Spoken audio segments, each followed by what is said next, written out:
दोस्तों, क्या आपने कभी सोचा है कि जिन हाथों से हमारी इमारतें खड़ी होती हैं, जो फैक्ट्रियों में दिन रात मेहनत करते हैं, उनके हक का क्या होता है? न्यूनतम वेतन की बात तो होती है, लेकिन इसे लागू क्यों नहीं किया जाता?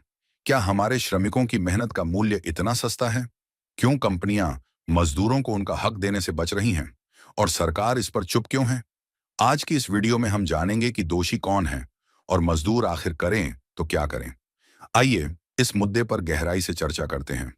भारत सरकार ने श्रमिकों की आर्थिक स्थिति सुधारने और उनके जीवन स्तर को ऊपर उठाने के लिए न्यूनतम वेतन अधिनियम 1948 बनाया। इस कानून के तहत हर श्रमिक को इतना वेतन मिलना चाहिए जिससे वो और उसका परिवार बुनियादी जरूरतें पूरी कर सके।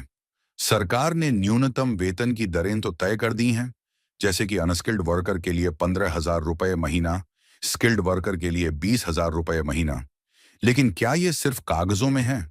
ग्राउंड रियलिटी तो कुछ और ही कहानी कहती है। कई कंपनियां मजदूरों को 8,000 से 10,000 रुपये महीना देकर काम करवा रही हैं। उनके पास ना तो पीएफ की सुविधा है, ना ही मेडिकल बेनिफिट्स। सवाल उठता है, ऐसा क्यों हो रहा है? लेकिन असलियत कुछ और ही बयां करती है। ऐसे कितने ही मजदूर हैं जो न्यूनतम वेतन से भी कम पैसे में अपनी जिंदगी गुजारने को मजबूर हैं।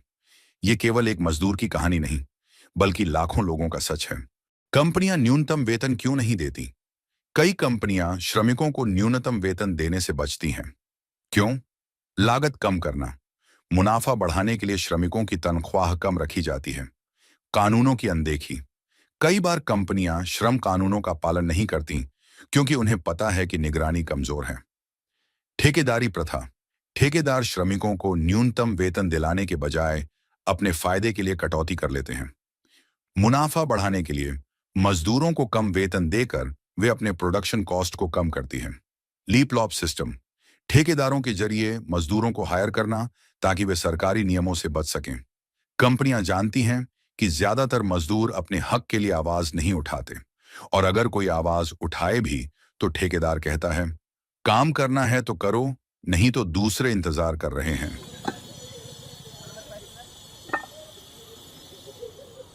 करते हैं, कोठी खड़ी करके देते हैं तो उनको 500 रुपये मिलता है।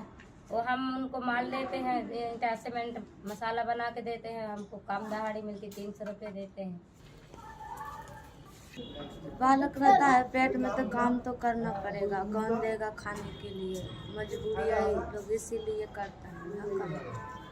तकलीफ, हाथ पैर भी दर्द करने लगते हैं, काम करते करते सिर भी दर्द करने लगता है, जैसे सिर में वजन रखो। और सीमेंट भी 50 के लेकर डालने पड़ता है, कट्टा उठा करके, तो हाथ पैर तो दर्द करने लगते हैं, बुखार भी आ जाता है। उसका मन भी खराब है, तभी पर मैं काम कर रहा था। 4 महीने के बालक था, वो भी डेथ हो गया। क्या करूँ, मजबूरी है तो करना तो पड़ेगा। सरकार की भूमिका और लापरवाही। सरकार को कंपनियों के इन गैर कानूनी कामों की जानकारी क्यों नहीं होती? और अगर जानकारी है तो एक्शन क्यों नहीं लिया जाता? 2022 में भारत में 40% मजदूरों को न्यूनतम वेतन नहीं मिला। सिर्फ 10% मामलों में कंपनियों पर कार्रवाई हुई। ऐसा क्यों?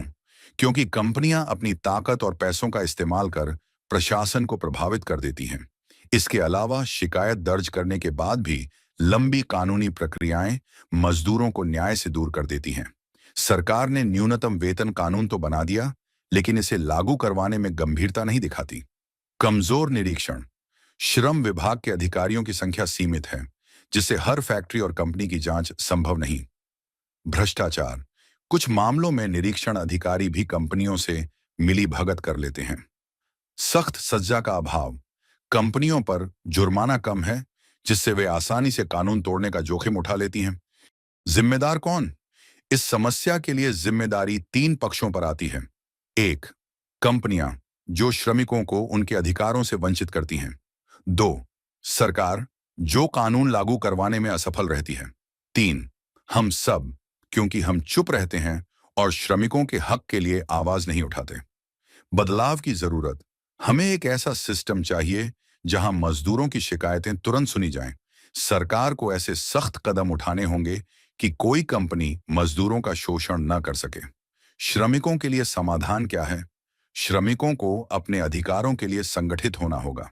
1. यूनियन का निर्माण करें। श्रमिक संगठन बनाकर अपनी बात जोरदार तरीके से रखें। 2. सरकार से शिकायत करें। श्रम विभाग में अपनी शिकायत दर्ज कराएं। 3. मीडिया और सोशल मीडिया का सहारा लें। अपनी समस्याओं को जन जन तक पहुंचाएं। 4. न्यायालय का रुख करें। कानून की मदद से न्याय पाएं। हमारा क्या कर्तव्य है? हम सबका कर्तव्य है कि श्रमिकों के साथ खड़े हों, आवाज उठाएं, सोशल मीडिया पर इस मुद्दे को ट्रेंड करें, श्रमिकों को जागरूक करें, उन्हें उनके अधिकारों की जानकारी दें, लोकल लीडर्स पर दबाव डालें कि वे कंपनियों पर कार्रवाई करें। निष्कर्ष, दोस्तों, श्रमिक हमारे देश की रीढ़ हैं। जब तक उनके अधिकार सुरक्षित नहीं होंगे, देश का विकास अधूरा है। यह जिम्मेदारी हम सबकी है कि उनके साथ न्याय हो। आज ही आवाज उठाइए, क्योंकि बदलाव आपसे ही शुरू होगा। अगर आपको यह जानकारी उपयोगी लगी हो, तो यह वीडियो शेयर करें और चैनल को सब्सक्राइब करें और जुड़ें हमारे मिशन से, हर मजदूर को उसका हक दिलाने का। मिलकर एक नई दिशा की शुरुआत करें। धन्यवाद।